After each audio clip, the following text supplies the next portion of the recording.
काश मैं पढ़ लेता तो मेरा कॉलेज जहां से मैं डॉक्टरी कर रहा हूं वो बहुत अच्छा होता। काश मैं पढ़ लेता तो मैं गवर्नमेंट कॉलेज में डॉक्टरी कर रहा होता। काश मैं पढ़ लेता तो मैं एम्स में अपनी एमबीबीएस कर रहा होता। ये लाइनें आपको जिंदगी में कभी नहीं बोलनी, कमिट करो। आज के सेशन को बहुत ध्यान से सुनना है ताकि हम फ्यूचर में ये कभी नहीं कहें कि काश मैं पढ़ लेता, काश मैं पढ़ लेता। और याद रखिए, एक एक मिनट, एक एक दिन, एक एक आवर बहुत इंपॉर्टेंट है और आप लोगों को बहुत अच्छे तरीके से पढ़ाई करनी है, ठीक है। और बहुत बार ऐसा होता है, बहुत सारे बच्चों के साथ होता है, मेरे साथ भी हुआ है। जब मुझे ऐसा फील होता है, जब मेरे साथ वालों का सिलेक्शन होगा, आप लोगों के साथ वालों का सिलेक्शन होगा, आपका नहीं होगा, तो आप डेफिनेटली बोलोगे काश मैं थोड़ा पढ़ लेता। ऐसी फीलिंग आपके मन में नहीं आनी चाहिए। उसी के लिए आपको अभी पढ़ना है और इतना मन लगा के पढ़ना है ना कि आपको सबको यह साबित करना है कि यार नहीं, आप भी कुछ कर सकते हो। मैं आपको ना एक इंस्पिरेशनल स्टोरी, जो कि मेरी लाइफ की स्टोरी है, जिससे मुझे मोटिवेशन मिला हुआ है, वो आपसे आज शेयर करता हूं ताकि आप लोगों में ना एक भयंकर एक आग पैदा हो अंदर, ताकि आप पढ़ने में जुट जाओ, ठीक है। हुआ कुछ यूं, मैं कॉलेज में था और कॉलेज में पता क्या होता है, फर्स्ट ईयर में जब हम जाते हैं ना, तो ऐसे आपके साथ भी होगा शायद, और कई लोगों के साथ 10th से 11th में ऐसा कुछ होता है, क्योंकि 10th में हम बच्चे होते हैं, 10th से 11th में जैसे एंटर आते हैं, भैया हम हाई स्कूल में आ गए, तो पर लग जाते हैं, समझ रहे हो, पर लग जाते हैं। उसके बाद पढ़ना वढ़ना तो भाई राम भरोसे, कहाँ कहाँ बिजी हो जाते हैं, मॉडलिंग में, जिमिंग में, लड़कियों के पीछे, गेमिंग में, पढ़ने में तो ध्यान ही नहीं है भाई साहब का, सोने में। कई लोग तो भाई बहुत पढ़ लिए, 10th तक हो गया।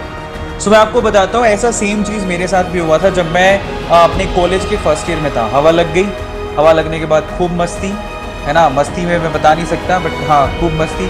कॉलेज जाना बंद, कुछ नहीं, बस ध्यान ही नहीं था पढ़ाई के अंदर। मैं ये भूल गया था कि मेरे फादर ने मतलब बहुत मेहनत से मुझे पढ़ा लिखा के यहाँ पर भेजा है। मैं ये भूल गया था कि मैंने खुद ने भी बहुत मेहनत करी है इस कॉलेज तक आने के लिए, लेकिन फर्स्ट ईयर के हवा के चक्कर में बिल्कुल सब कुछ मतलब एकदम तहस नहस हो गया था। मैं कॉलेज जाता ही नहीं था। सेम चीज बहुत लोगों के साथ 11th में स्कूल में होती है, 12th में स्कूल में होती है, वो लोग ध्यान ही नहीं देते पढ़ाई में। तो मैं रेगुलरली नहीं जाता था, तो मैं एक इंटरनल भी नहीं दे पाया था, लेकिन फिर भी मैं पढ़ाई नहीं कर रहा था। मतलब ये हालत थी मेरे कॉलेज टाइम में, फर्स्ट ईयर की बात कर रहा हूं मैं। तो आप बहुत ध्यान से सुनिएगा, मतलब मैं फुल हवा में था, जबकि मैं स्कूल में बहुत अच्छा था, टॉपर था, पढ़ाई करता था, लेकिन मैं हवा में आ गया था। ऐसा बहुत सारे लोगों के साथ 10th से 11th में होता है।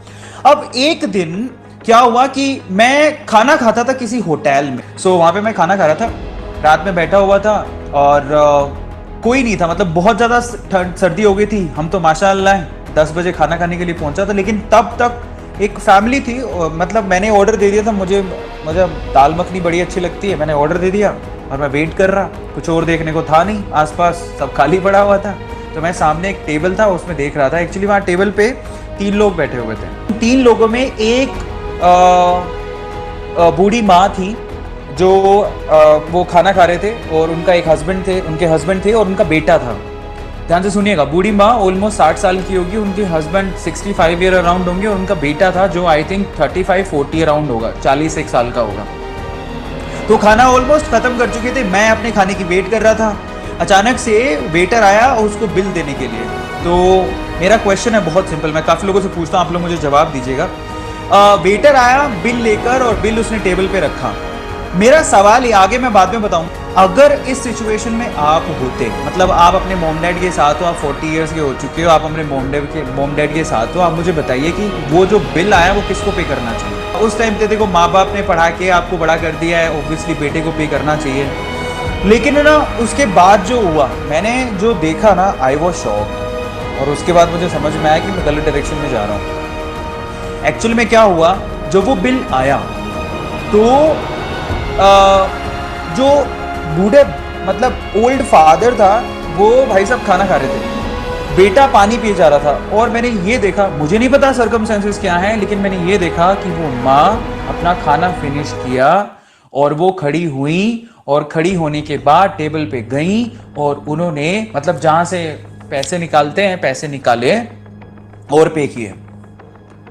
And I was shocked. मुझे नहीं पता उनकी सिचुएशन क्या थी, मैं नहीं जानता, लेकिन ये जब हुआ तो मेरी मतलब दिमाग की घंटी बजी। मैंने कहा भाई साहब कुछ तो गलत हो रहा है। और अगर इसकी सिचुएशन पे मैं होता और मैं अगर ऐसा ही ट्रीट कर रहा होता, इसका मतलब मैंने जिंदगी में कुछ नहीं किया। मतलब आप समझिए कि आप सब लोगों को बोल रहा हूं, ध्यान से सुनिएगा, कि अगर आप अपनी लाइफ में 35-40 साल के होने के बाद भी अगर अपने माँ बाप को आप खाना नहीं खिला सकते हो एक सिंपल से होटल में, इसका मतलब आप लाइफ में कुछ नहीं किया। और मैं नहीं चाहता हूं, मैंने उस दिन क्या सबक लिया, मैं नहीं चाहता कि ये दिन मुझे देखना पड़े, इसीलिए मैंने चेंज किया अपने आप को। मैं नहीं चाहता कि ये दिन मुझे देखना पड़े कि मैं खुद को फीड नहीं कर पा रहा, खुद के माँ बाप को फीड नहीं कर पा रहा, ऐसा दिन मुझे नहीं देखना। Then I have started hard working on me. Okay, then I have started studying. मैंने स्टार्ट कर दिया पढ़ाई करना, कॉलेज जाना शुरू कर दिया।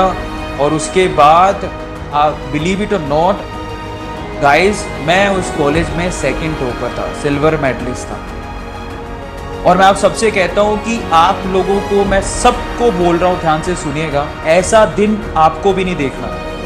मतलब क्या आप में से कोई ऐसा है जो ऐसा दिन देखना चाहता है कि आप अपने माँ बाप को एक अच्छे से होटल में खाना नहीं खिला सको? ऐसा कौन है? कोई नहीं है। सब लोग चाहते हैं कि कम से कम यार माँ बाप इतना हमारे लिए कर रहे हैं कि हम लोग उनको एक अच्छे होटल में खाना खिला सकें, उनकी सेवा कर सकें।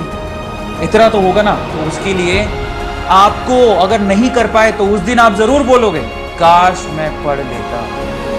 मैं आप सबसे कहता हूं कि वो दिन आप लोगों को नहीं देखना। और अगर आप नहीं देखना चाहते तो मैं आप सबसे कहता हूं आज अभी इसी वक्त से पढ़ना शुरू कर दो। आज अभी इसी वक्त से पढ़ना शुरू कर दो। मैं सबसे कहता हूं टाइम टेबल बनाओ, अपना स्टडीज पे ध्यान दो, लोग मेहनत करो, आप लोग पढ़ो, बैठ के इतनी पढ़ाई करो कि कम से कम ऐसा दिन आप लोगों को देखना नहीं पड़े।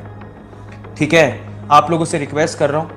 और आप सब लोग, मुझे पता है मेरी बात आप लोग मानते हो, सबसे कहता हूं डू वर्क हार्ड गाइज। देखिए, अपने लिए, अपनी लाइफ के लिए, अपने पेरेंट्स के लिए, सोशली सबके लिए आपको हार्ड वर्क करना है, ताकि आपको इन फ्यूचर ये नहीं कहना पड़े काश मैं पढ़ लेता। याद रखना, जिस दिन आपके दिमाग में ऐसी बात निकल के आएगी ना, उस दिन आप अफसोस करोगे। और याद रखना कि एक दिन अरविंद अरोड़ा सर थे जिन्होंने ये बोला था कि ये लाइन मुझे जिंदगी में नहीं बोलनी। आज वोन कर रहा हूं, ये जिंदगी में लाइन नहीं बोलने की, काश मैं पढ़ लेता। और अगर आज से 2 साल बाद, 3 साल बाद, 4 साल बाद कभी भी ये लाइन आप बोले अपनी जिंदगी में, तो उसके लिए जिम्मेदार आप खुद होगे, क्योंकि आपने हमारी बात नहीं सुनी।